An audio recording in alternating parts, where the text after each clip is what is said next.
Hi guys, I'm going to show you how to send proposals on PandaDoc create a document, but before I continue, don't forget to subscribe to our channel.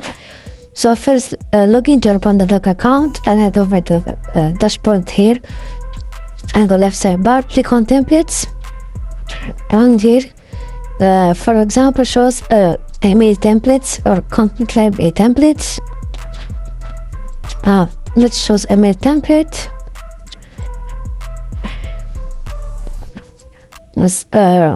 Later, I scroll over to content library. Let's now select template gallery here and choose the gallery template and niche you want to start with. For example, we're gonna start with codes templates and click on use template to use this template. This will open the template in your web page to view it. Now click on continue.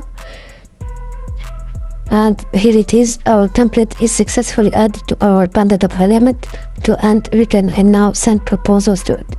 Now this is pretty much it guys. If you found this video helpful, don't forget to like, subscribe and leave a comment.